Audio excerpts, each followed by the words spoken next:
GMC dealer after getting the TCM reprogrammed, and the thing works great. But in this particular video, guys, I got an easy one for you. This one requires absolutely no skill whatsoever or research on my part. I'm just gonna turn the camera on and just give a bunch of opinions. So stay tuned.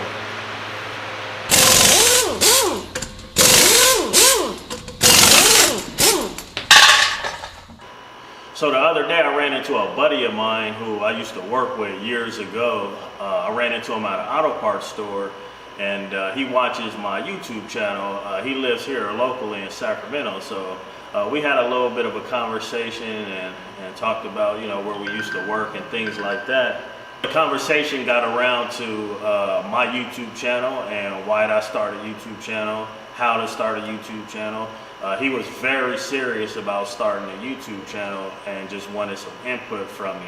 So I thought, you know what, I'll just do a YouTube video for those who might be wanting to start a YouTube channel. This is going to be my experiences in the automotive genre on YouTube.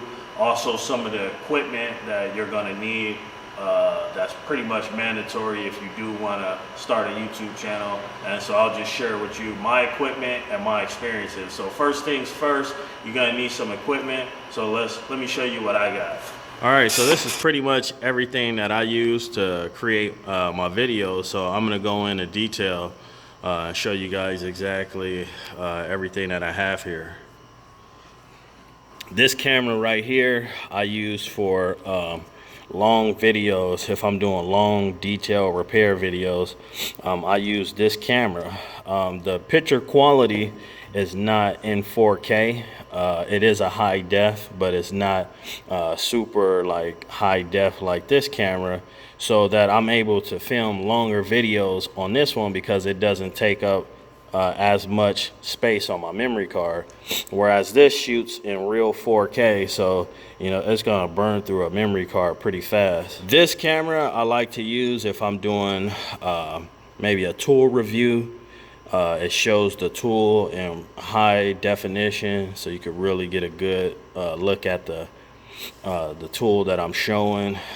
Also, maybe if I'm doing a talking video, basically a video that's not very long, I'm going to use this camera because, like I stated earlier, it will chew through a memory card pretty fast because the resolution is so high. Also, I use my cell phone. There's a camera right there in my pocket. Or if I run out of batteries or something like that on another camera and all I have is my cell phone, then I'll use my cell phone. Nowadays, most smart cameras or smartphones have pretty decent cameras on them, so you could use your smartphone as well. I do all the time. In fact, I'm recording now on a smartphone that I don't necessarily use anymore. This is another camera here. Let me get this open real quick so I can show you what's in here. So opening this up, you can see right away. These are a pair of sunglasses with a camera on them. The picture quality on these, I believe, is 720p. These work great to be able to record and have both hands free if you happen to be doing something. So that's what I use these for.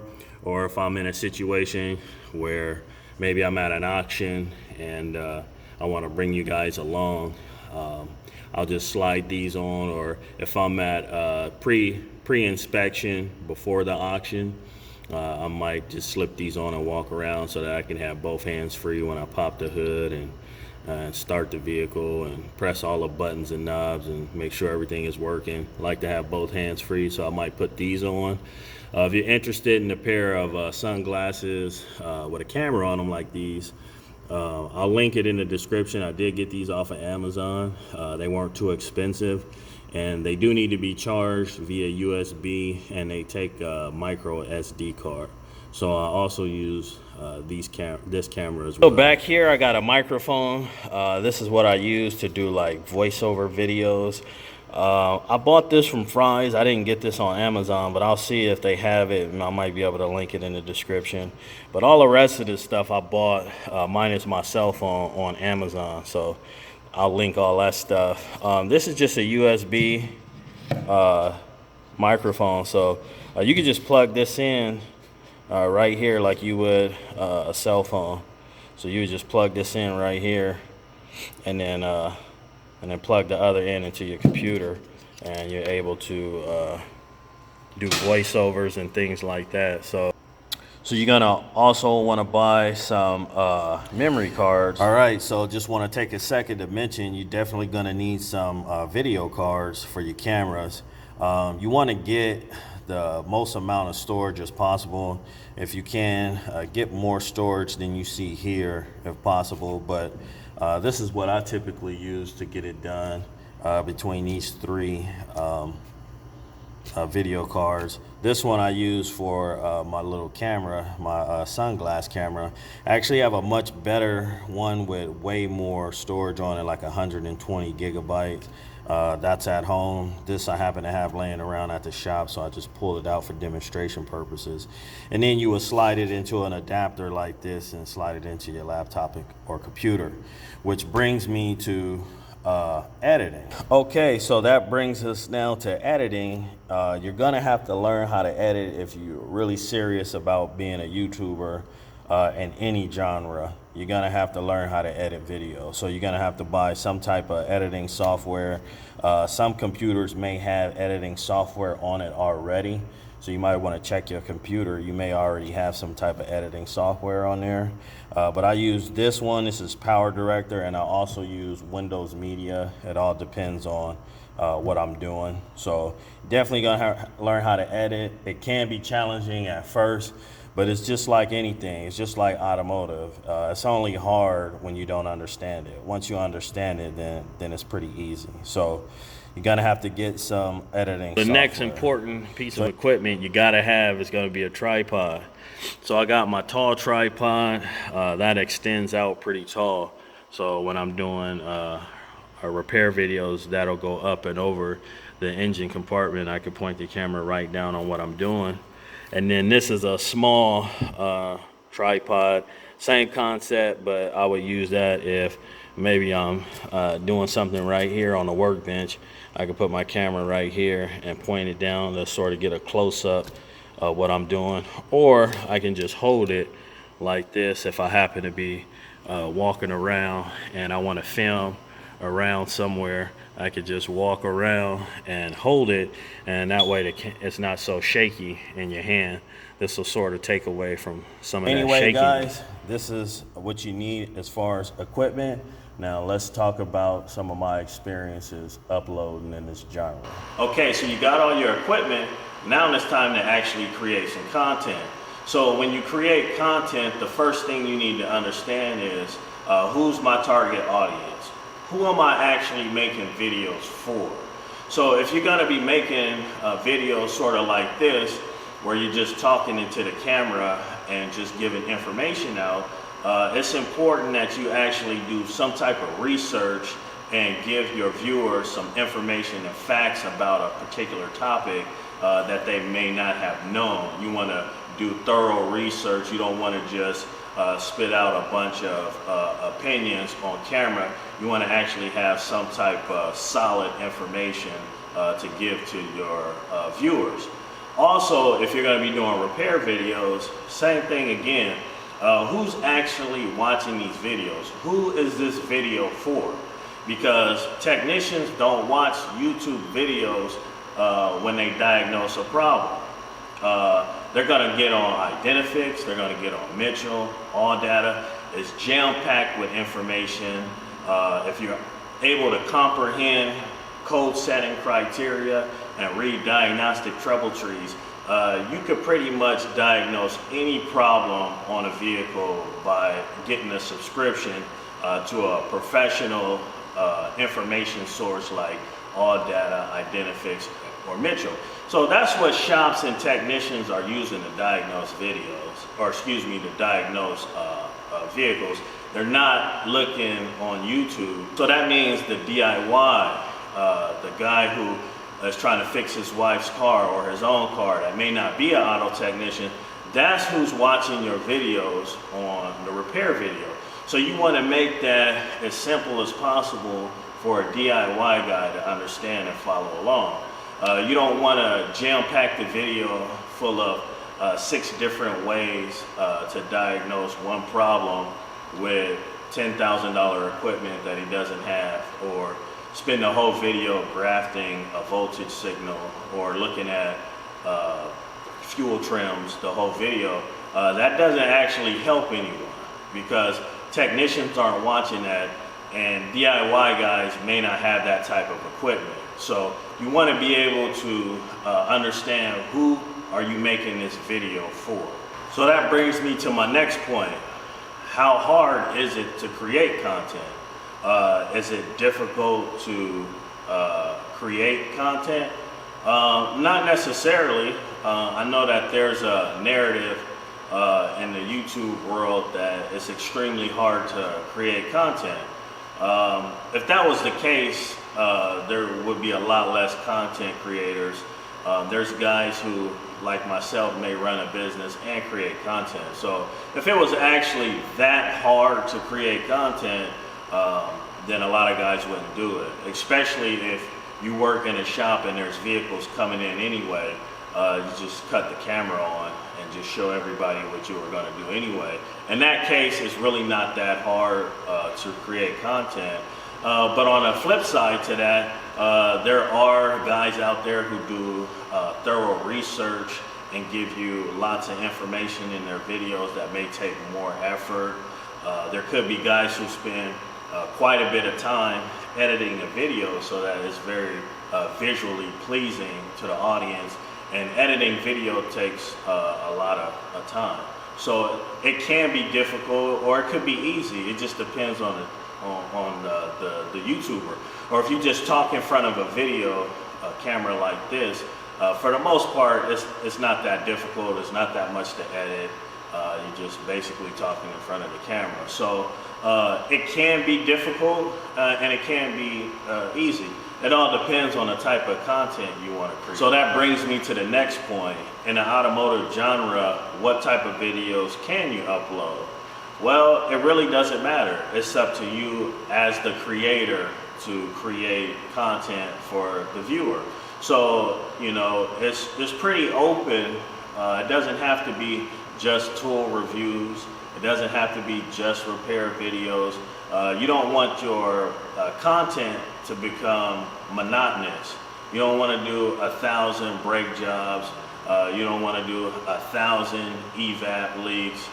You want to be able to just mix it up and have a variety for your viewers to watch. So you want to avoid doing the same thing over and over.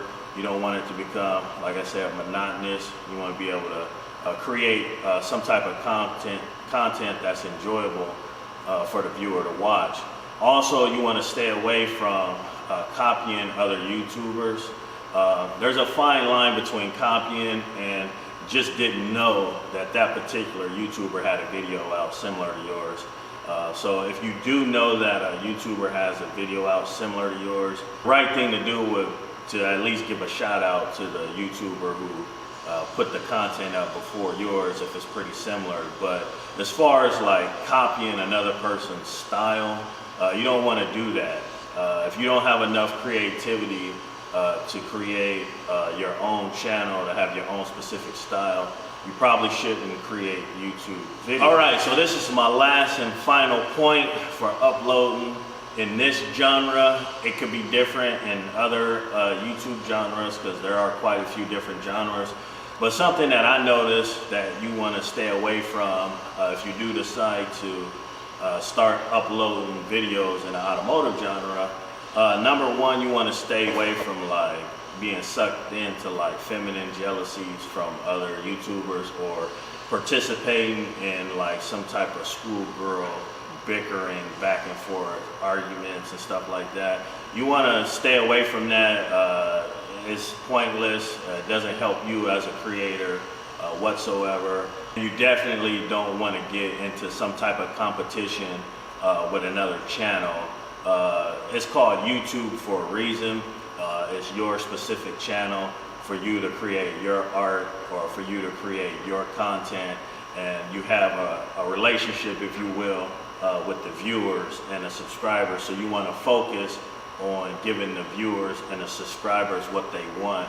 Like another YouTuber really doesn't matter too much. You want to focus on your art Also, if a YouTuber does reach out to you, then of course you want to reach out to that YouTuber. If maybe that YouTuber may like your channel, you may like his channel, you could collab on something, you know, that's cool too. But remember, it's called YouTube.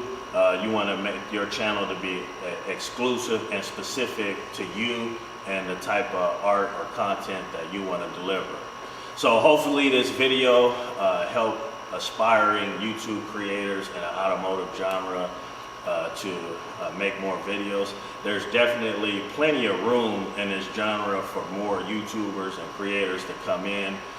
It can be pretty monotonous in this genre with the same type of videos going on and on. So it's definitely open to creative YouTubers to come into the genre. So one thing I think this genre could use a lot more of is the promotion of self-employment. I'm talking about guys who wasn't handed anything but actually built a business up from the ground up and actually know what it takes and have the know-how to give advice to others who may be aspiring to become self-employed or open a business. So I think that the genre could benefit more from that. Guys like myself, the mechanic OC, who can actually give advice on the business aspect of auto repair. So shout out to all the self-employed auto technicians out there who built the business up from the ground up with their own two hands. Anyway, guys, this is Brian 916. Thanks for tuning in. See you on the next one.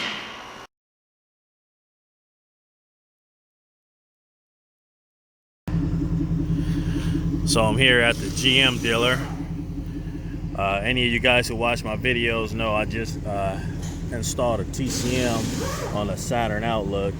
So I'm here at the dealer to pick it up. I had the TCM program, so we'll see how it shifts. There it is. Saturn's pulling up. Got the TCM nice and programmed. We'll see how well it's shifting. What's going on, man? All right, so I just put my occupational dealer plate on there so we can drive legally.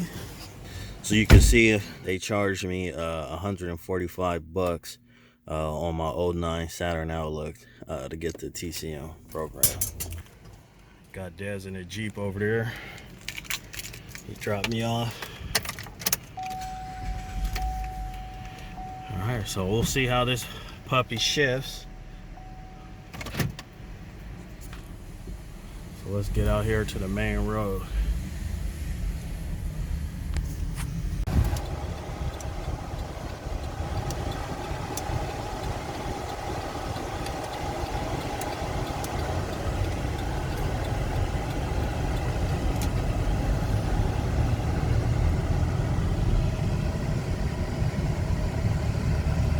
Shifted nice.